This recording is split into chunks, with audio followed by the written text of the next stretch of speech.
우리는 흔히 성공한 이후의 삶을 부러워합니다. 왜냐하면 성공을 하고 나면 행복할 것 같고 또 아무런 문제가 없을 것 같아 보이기 때문입니다. 반대로 실패하고 또 고난과 어려움이 찾아오는 인생을 기피합니다. 그 인생은 너무나도 힘들고 고통스러울 것이다 라고 생각하기 때문입니다. 하지만 요즘 연일 나오는 기사들을 보면 성공한 사람들, 또 높은 곳에 있었던 사람들의 말로를 보게 됩니다. 불행하기도 하고 또 어려움을 당하는 그런 모습들을 볼 수 있습니다. 영국의 비평가이자 역사가인 토머스 칼라일이라는 분이 이런 말을 남겼습니다. 역경을 견뎌내는 사람이 100명이라면 성공을 견뎌낼 수 있는 사람은 1명뿐이다 라는 말을 하였습니다. 이 말은 실패와 고난, 역경이 찾아왔을 때는 이를 악물고 그것을 견뎌내면서 스스로 겸손하게 행하게 되지만, 성공한 사람은 많은 사람들이 교만해지고 또한 사람들을 무시하고 또 자신의 지위와 권력을 자신의 뜻대로 행하는 그런 모습을 통해서 이 토마스 칼라일이라는 분이 이렇게 정의를 했습니다. 우리 신앙의 사람들도 마찬가지입니다. 실패와 고난을 싫어하지만 사실은 겸손하게 스스로를 만들어가고 오히려 그 고난과 어려움을 통해서 하나님을 찾게 만듭니다. 하나님을 찾다 보니까 오히려 그 고난이 너무나도 어렵지 않고 오히려 수월하게 고난을 견뎌가고 또 하나님을 경험하는 시간이 됩니다. 하지만 성공과 승리 그리고 쏟아지는 사람들의 환호는 우리의 영혼을 무방비로 만들어 놓을 때가 있습니다. 우리 안에 교만을 부추기고 주변 사람들 마음에서는 또 시기와 질투를 일깨우게 만듭니다. 골리앗이라는 외부의 적을 물리치는 것보다 성공한 이후에 찾아오는 내 자신의 내부의 적, 자신과의 싸움을 싸우는 것이 훨씬 더 어렵고 위험한 싸움일 수 있습니다. 오늘 본문의 배경이 그렇습니다. 다윗이 블레셋 사람을 죽이고 개선 장군처럼 돌아올 때에 이스라엘의 모든 성읍에서 여인들이 뛰쳐나와서 소고와 꽹과리를 치며 노래를 부릅니다. 큰 축제의 날이죠. 40일 동안 고통과 어려움 속에 무시를 당하다가 결국은 승리했으니 얼마나 큰 기쁨이 있었겠습니까? 그들이 노래를 부른 것이 문제였습니다. 사울이 죽인 자는 천천히요 다윗은 만만이로다 라는 가사를 짓습니다. 이 짧은 두 문장의 시가 사울의 마음을 완전히 불편하게 만듭니다. 나는 1000명이고 저 다윗은 10,000명이라고 라는 생각이 들면서 사울의 눈에 있었던 이 눈의 그 눈꺼풀이 이제 바뀌게 됩니다. 안경이 바뀌는 것이죠. 어제까지는 다윗은 자신의 우울증을 치료해주고 악령에 사로잡힐 때 이렇게 쫓아내줄 수 있는 고마운 악사였고 또 특별히 나라를 구한 기특한 소년이었지만, 이제는 그의 노래를 듣는 순간에 자신의 왕자를 위협하는 정적이자 반드시 제거해야 할 그런 원수로 보이게 됩니다. 철학자 쇼펜하우어가 인간의 본성 중에 가장 악한 특징 중에 하나를 시기심으로 뽑았습니다. 이것을 독일어로 샤덴프로이데라고 하는데, 이 샤덴이라는 말이 손해라는 뜻이고 또 프로이데라는 말이 기쁨이라는 말입니다. 즉 남의 불행을 보았을 때 느끼는 은밀한 기쁨을 의미합니다. 반대로 말하면 남의 행복을 보았을 때 참을 수 없는 남의 행복을 보았을 때 참을 수 없는 고통이 시기심이라고 할 수가 있습니다. 이 초대교회의 위대한 신학자이자 교보였던 바실리우스가 그의 설교집 시기에 대해서라는 것에서 이런 경고를 했습니다. 사람의 영혼에 뿌리 내린 시기심보다 해로운 악덕은 없다. 시기는 쇠가 녹에 의해 부식되듯 시기하는 그 사람의 영혼을 갉아먹고 결국 그를 다 태워버리는 질병이다 라는 말을 했습니다. 오늘날 우리가 살아가는 이 시대는 비교의 시대라고 해도 과언이 아닙니다. SNS를 켜면 온통 나보다 잘 사는 사람들, 나보다 행복해 보이는 사람들이 매우 많이 있습니다. 그래서 좋아요 개수를 바라보면서 나는 좋아요가 몇 개 없는데 저 사람은 왜 이렇게 좋아요가 많을까? 저 사람은 잘 승진하는데 나는 왜 승진하지 못할까? 저 사람은 잘 사는 것 같은데 나는 왜 그러지 못할까? 하면서 우리의 마음속에 늘 우리의 본성에는 다른 사람을 질투하고 시기하는 마음이 있습니다. 그래서 옛말에 사촌이 땅을 사면 배가 아프다라는 말도 그냥 나온 말이 아니라 이런 인간의 본성을 잘 나타내는 말이라 할 수가 있습니다. 그래서 오늘 우리는 이 본문 오늘 본문이 시기심에 다루고 있습니다. 그래서 우리는 이 시기심이 얼마나 무서운 것인지, 그리고 이럴 때 우리는 어떻게 대처해야 하는지를 함께 오늘 말씀을 통해서 살펴보고자 합니다. 먼저 시기심이 얼마나 무서운지 오늘 사울의 모습을 통해서 볼 수가 있습니다. 사울의 시기심이 일어났던 계기는 골리앗과 싸울 때 그런 절체절명의 위기가 아니었습니다. 전쟁터가 아니라 승리한 이후에 축제의 자리에서부터 시작되었습니다. 앞에서 말씀드렸듯이 블레셋을 무찌르고 오는 길에 사람들이 또 여인들이 기쁨에 겨워서 사울은 천천히요 다윗은 만만히로다 그 노래하는 그 자리에서 사울의 마음이 변하게 됩니다. 사실 이 노래를 불렀던 여인들에게는 어떤 악의는 없었을 겁니다. 그저 다윗의 활약이 너무나도 놀라웠기 때문에 그런 문학적인 대구법을 써서 승리를 찬양했을 뿐입니다. 하지만 사울은 그 노랫소리를 듣고 매우 강한 시기심이 들었습니다. 과거 초나라가 천하를 통일했을 때에 그 유방이 1등 공신이었던 한신의 능력을 두려워했습니다. 저렇게 뛰어난 군사이지만 저가 욕심을 품어서 나를 대적하면 나는 과연 이길 수 있을까? 그런 마음이 있었던 겁니다. 그래서 황제는 한신에게 물어봅니다. 그대가 보기에 짐은 얼마나 많은 군대를 거느릴 수 있는 그런 장수감인가? 라고 물어봅니다. 그때 한신이 말하기를 폐하께서는 한 10만 명 정도 거느리실 수 있는 그런 능력이 있습니다 라고 말을 합니다. 황제는 내심 서운합니다. 내가 그래도 중국을 통일하고 많은 군대를 거느리고 권세가 있는데 10만 명 정도밖에 거느릴 수 없다니 라는 마음이 든 거죠. 그러면서 한신에게 물어봅니다. 그럼 그대는 어떠한가? 라고 물어보자 한신이 말하는 것이 바로 다다익선이지요 라고 이야기합니다. 많으면 많을수록 좋습니다. 그러니까 황제가 10만 명밖에 나는 못 거느리는데 당신은 더 많은 군대를 거느릴 수 있으니 왜 내 밑에 있느냐라는 이야기를 합니다. 그러자 한신이 그의 마음을 꿰뚫어 보고서는 폐하께서는 병사를 거느리는 능력은 조금 부족할지라도 장수를 거느리는 능력이 탁월하십니다. 제가 황제의 밑에 있는 이유입니다 라고 대답을 했다고 합니다. 즉 이 황제가 아무리 이 뛰어난 신하가 아무리 많은 군사를 거느린다 할지라도 황제는 그 신하를 거느릴 수 있기 때문에 실질적으로 더 많은 군대를 거느릴 수 있는 겁니다. 하지만 그 시기심에 사로잡히면 그것을 보지 못하는 것을 보게 됩니다. 사울은 자신의 천천이고 다윗은 만만이라 할지라도 다윗이 거느릴 수 있는 그런 만만만 보고 있습니다. 오히려 사울은 그를 거느리면서 나에게 이렇게 뛰어난 장수가 있구나. 저 사람은 만만을 거느려도 나는 저 사람을 거느릴 수 있으니까 내가 더 많은 군대를 거느릴 수 있는 사람이구나 라는 것을 생각하지 못하게 됩니다. 그래서 이 사울의 마음이 비틀려 있었는데 그런 다윗의 모습을 보면서 8절에 이렇게 말하고 있습니다.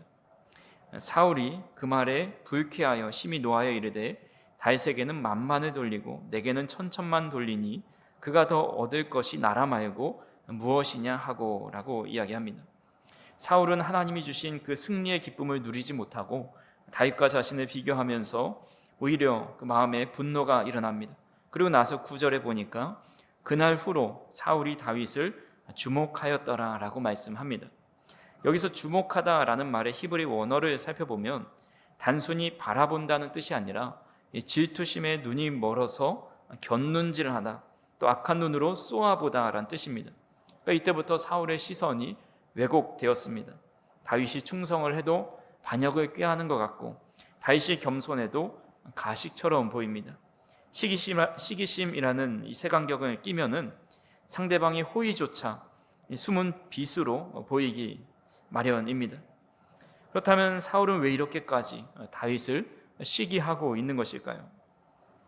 사울의 마음 중심에 우상이 있었기 때문입니다. 그에게 우상은 왕권과 사람들의 인기였습니다. 사울이 한 번은 블레셋 군대들과 함께 전쟁을 앞두고 나서 사람을 모았습니다. 그리고 사무엘을 기다리는데 사무엘이 오지 않죠. 그때 사울은 초조해하면서 스스로 제사를 드립니다. 그가 그렇게 조급하게 제사를 드린 이유가 이렇습니다. 11절에 보니까 사무엘이 이르되 왕이 행하신 것이 무엇이냐 하니 사울이 이르되 백성은 내게서 흩어지고 당신은 정한 날 안에 오지 아니하고 블레셋 사람은 믹마스에 모였음을 내가 보았으므로 라고 이야기합니다. 즉 백성이 내게 흩어지는 것을 보고 두려운 마음이 든 겁니다. 사울에게 이것은 하나님의 말씀보다 더 두려운 겁니다. 우리 과학 시간에 했던 실험 중에 리트머스 종이의 실험이 있습니다. 리트머스라는 종이는 어떤 액체에 담갔을 때 그 액체가 산성인지 아칼리성인지를 색깔을 이제 변하는 것을 통해서 즉시 알려줍니다. 그러니까 겉으로 보기에는 똑같이 투명한 물처럼 보이지만 이 종이만 닿으면 그 안에 숨겨진 진짜 성분이 무엇인지 그 성질이 무엇인지를 드러냅니다. 시기심이 바로 이런 영적인 리트머스 시험지입니다. 평소에는 우리가 다 아무런 문제가 없는 것 같고 하나님만 사랑하는 것 같고 두 우상을 섬기지 않는 것 같아 보입니다. 겉모습만 봐서는 내 안에 어떤 우상이 들어있는지 아무도 알 수가 없습니다. 심지어 우리 스스로 나 자신도 모를 때가 있습니다.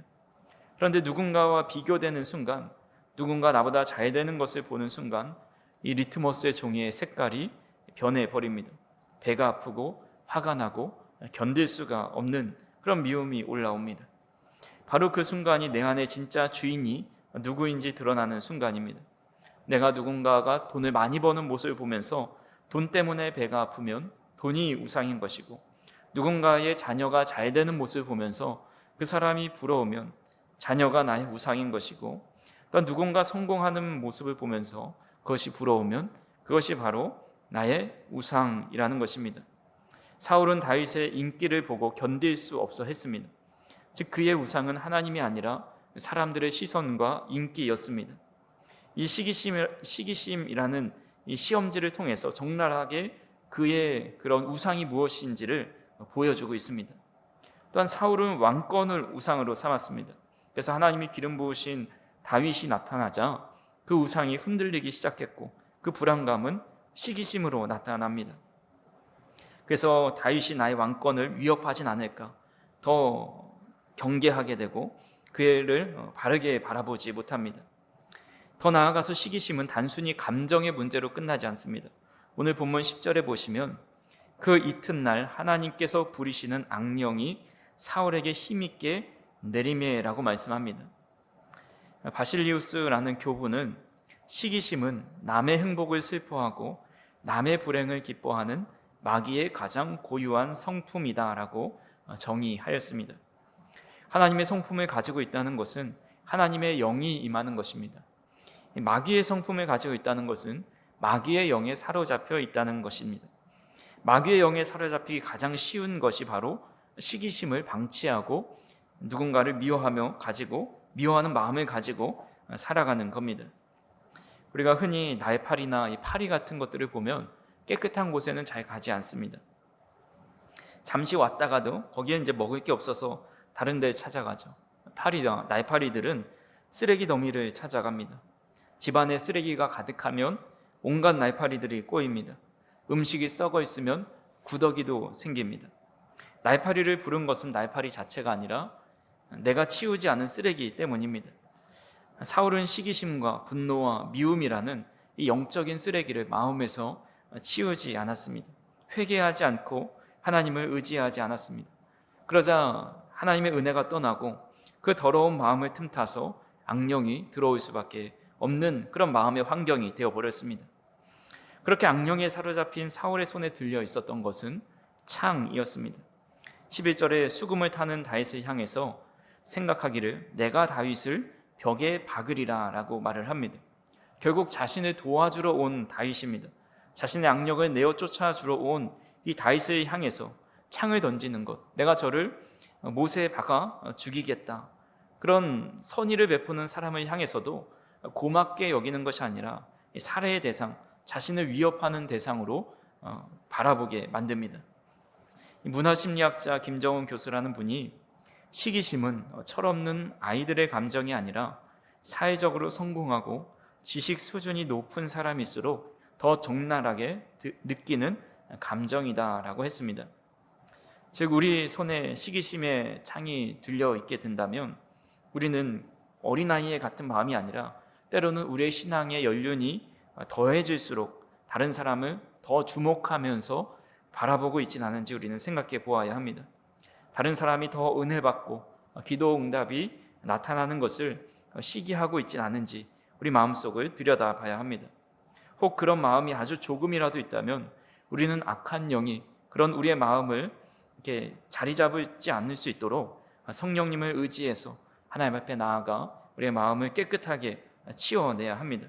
그것을 방치하고 내버려 두면 결국 나를 위해서 연주해주는 그 연주를 듣고도 그 사람을 극도로 미워하고 창을 던질 수 있는 그런 사람이 될 수 있다는 사실을 꼭 기억해야 합니다. 그렇다면 다윗은 이런 상황에서 어떻게 했을까요? 다윗은 왕에게 임한 악한 영을 떠나가기 위해서 연주했습니다. 근데 돌아온 것은 날카로운 창이었죠. 11절에 보니까 다윗이 그의 앞에서 2번 피하였다라고 기록합니다. 전에도 말씀드렸다시피 사울은 당대 최고의 피지컬을 가진 사람입니다. 키도 컸고 장대하였습니다. 그가 창을 던진다면 매우 뛰어나게 또 매우 빠르게 던질 수 있었습니다. 하지만 다윗이 2번이나 피했는데 운이 좋아서 혹은 다윗의 반사신경이 좋아서 피할 수 있었던 것이 아닙니다. 12절에 보니까 여호와께서 사울을 떠나 다윗과 함께 계심으로 사울이 그를 두려워한지라 라고 말씀하고 있습니다. 이것이 다윗이 날아오는 창을 피할 수 있었던 그 비결입니다. 하나님이 함께 하시는 사람은 아무리 빠른 창을 던져도 그것을 다 피할 수 있습니다. 스스로의 힘으로 피하는 것이 아니라 하나님께서 피하게 만들어 주십니다. 세상에서 아무리 공격이 찾아와도 하나님의 영이 함께하는 사람은 그 세상의 모든 공격을 내가 막지 않아도 하나님이 방패가 되어 주셔서 다 막아 주십니다. 그저 그 창은 나라가 벽에 박힐 뿐입니다.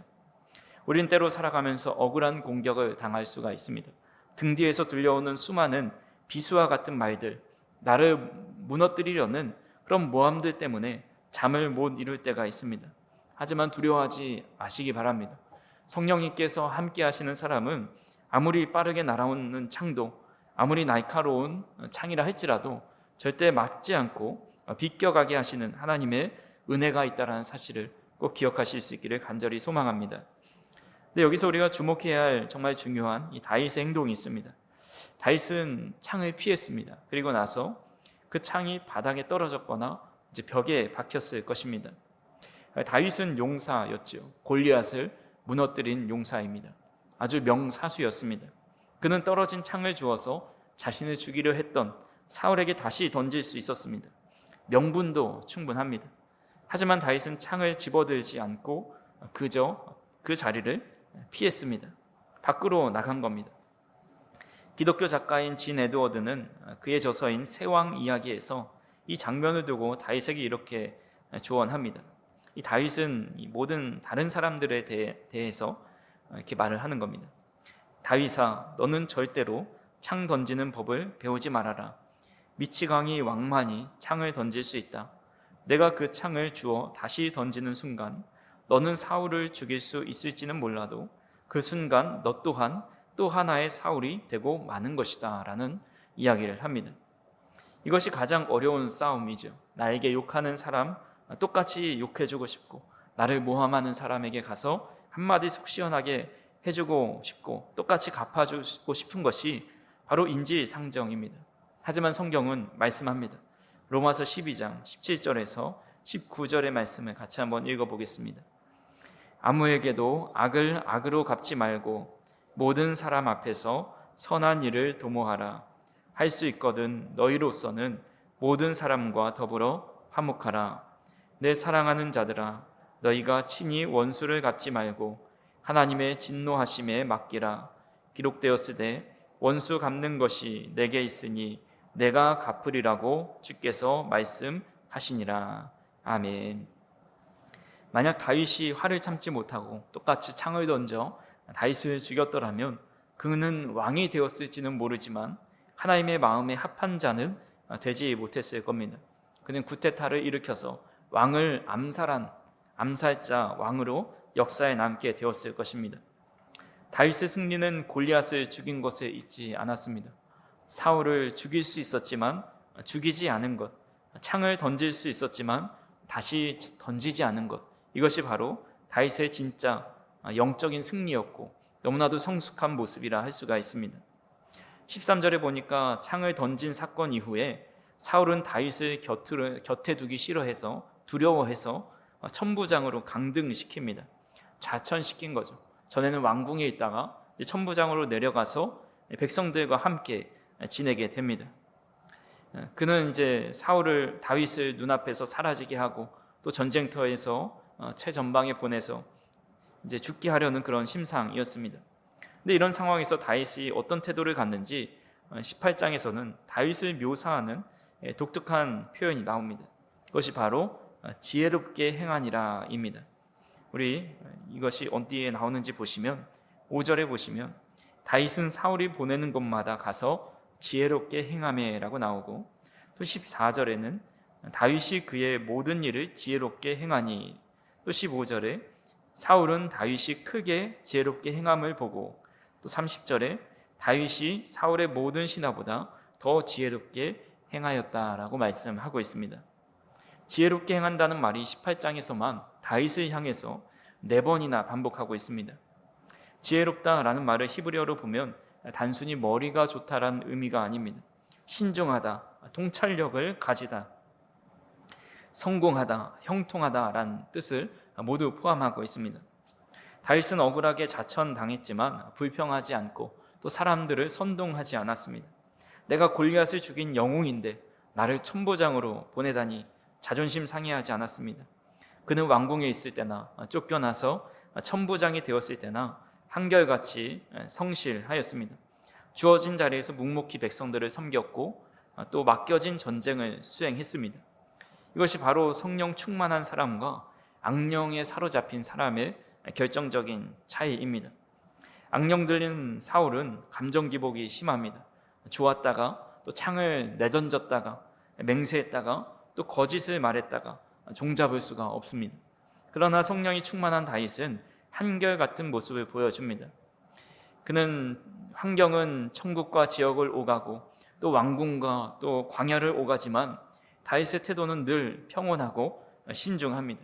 그 결과가 바로 16절에 보시면 온 이스라엘과 유다는 다윗을 사랑하였으니 그가 자기들 앞에 출입하였기 때문이었더라 라고 말씀합니다.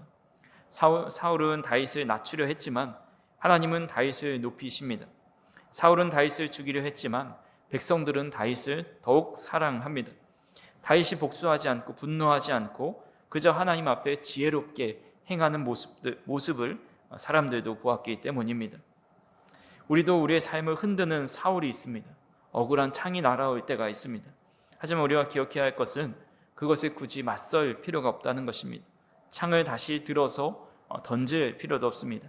그저 하나님 앞에서 지혜롭게 살아가면 됩니다. 우리가 하나님 앞에 나아가서 하나님의 때를 기다리면서 묵묵히 내게 맡겨진 수금을 타기도 하고 양을 치기도 하고 또 맡겨진 자리에서 성실하게 살아가고 예배의 자리를 지키며 살아갈 때에 사울의 창이 부러질 것이고 또 하나님은 그 사람을 다시 높여주시는 그런 은혜가 그의 삶에 임하게 된다라는 것입니다. 그렇게 저나 우리 성도님들이나 늘 어떤 상황에서든지 지혜롭게 행하며 또 일관된 모습으로 늘 평온한 모습으로 살아갈 수 있는 저의 성도님들이 되기를 간절히 소망합니다. 마지막으로 우리가 오늘 본문은 아니지만 18장 전반부에 보면 다윗과 요나단에 대한 관계가 언급됩니다. 1절에 보시면 다윗이 사울에게 말하기를 마침에 요나단의 마음이 다윗의 마음과 하나가 되어 요나단이 그를 자기 생명같이 사랑하니라 라고 말씀합니다. 인간적인 관점에서 냉정하게 보면 이 다윗을 가장 불편해하고 가장 미워해야 할 사람이 요나단입니다. 사울은 이미 왕이 되었지만 요나단은 앞으로 차기 왕이 될 수 있는 사람입니다. 하지만 사울은 이 다윗을 미워했지만 요나단은 다윗을 사랑하였습니다. 다윗만 없다면 차기 왕권이 자연스럽게 요나단에게 오지만 그를 라이벌로 보지 않고 사랑의 대상으로 보았습니다. 그러면서 3절에 보면 두 사람이 언약을 맺게 됩니다. 이 언약은 단순히 친하게 지내자라는 약속이 아닙니다. 서로의 생명을 위탁하는 피 맺은 맹세라고 할 수가 있습니다. 그리고 나서 그 언약에 그치지 않고 4절에 보니까 요나단이 자기가 입었던 겉옷을 벗어 다윗에게 주었고 자기의 군복과 칼과 활과 띠도 그리하였더라라고 말씀합니다. 이 고대 사회에서 겉옷은 그 사람의 신분과 권리를 의미합니다. 요나단이 겉옷을 벗어 주었다라는 것은 나는 왕이 될 권리를 포기합니다라는 의미입니다. 당신이 하나님이 선택하신 왕입니다. 나는 당신의 신하가 되어도 좋습니다라는 그런 선언과도 같습니다. 어떻게 요나단은 사울과 다르게 시기심에 사로잡히지 않을 수 있었을까요? 그 비결은 정체성에 있습니다.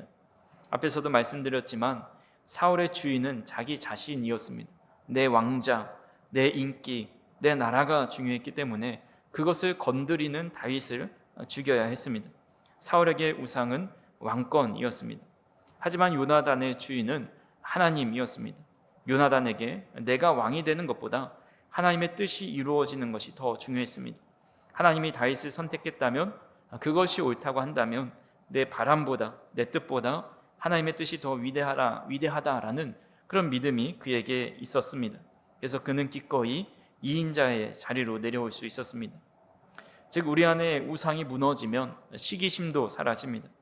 요나단은 자신의 정체성을 차기 왕이라는 타이틀에 두지 않았습니다. 그는 그저 하나님의 백성이라는 그런 정체성에 만족하였습니다. 내가 왕이 되지 않아도 하나님이 내 아버지 되심으로 충분하다라는 그런 자존감이 있었기 때문에 그 경쟁자로 보일 수밖에 없는 다윗의 성공을 진심으로 박수쳐 줄 수 있었습니다. 다윗도 마찬가지입니다. 다윗은 왕이 되고 싶은 그런 욕심이 없었습니다. 사무엘이 집에 방문하는 날도 물론 그 아버지가 양을 치라고 들판으로 보내긴 했지만 정말 그의 마음에 왕이 되고 싶은 그런 욕심이 있었다고 한다면 아버지께 나도 그 자리에 참석하고 싶다고 애원하였을 것입니다. 그래도 안 되면 일꾼을 사서라도 그 자리에 찾아갔을 것입니다. 하지만 다윗은 왕이 되든지 군대의 장관이 되든지 천부장이 되든지 목자가 되든지 상관없었습니다. 그가 어떤 위치에 있든지 자신은 하나님의 자녀라는 확고한 정체성이 있었기 때문입니다. 그런 정체성을 가지고 있는 사람은 시기심이 아니라 상대방에게 사랑으로 대할 수 있습니다. 혹 나에게 창을 던지는 사람이 있다고 해도 똑같이 창을 던지지 않고 오히려 기회가 찾아와도 복수하지 않는 삶을 살아갈 수 있습니다. 말씀을 정리합니다. 사랑하는 성도 여러분, 우리는 시기심이 들고 또 미운 마음이 드는 것을 스스로 제어할 수 없습니다. 미운 마음이 들고 시기심이 드는 마음을 어떻게 스스로 조절할 수가 있겠습니까? 어떻게 미운 마음이 사랑으로 바뀔 수 있겠습니까? 하지만 내가 하나님의 자녀라는 정체성이 있다면 그럴 수 있습니다. 마음이 너무 넉넉해집니다. 누구도 부럽지가 않습니다. 내가 하나님의 자녀인데 세상에 아무리 많은 권세와 또 많은 성공을 이루었다고 그것이 부러움의 대상이 되지 않는 겁니다. 그렇게 간절히 바라기는 흔들릴 수밖에 없는 우상을 의지하면서 그런 삶을 살았던 사울의 인생이 아니라 영원히 흔들리지 않는 하나님을 의지하고 바라보면서 시기심 대신에 사랑과 넉넉한 마음으로 살아갈 수 있는 하나님 나라의 등불이요 우리 사랑교회의 등불과 같은 그런 인물들이 다 되시기를 주님의 이름으로 축원합니다.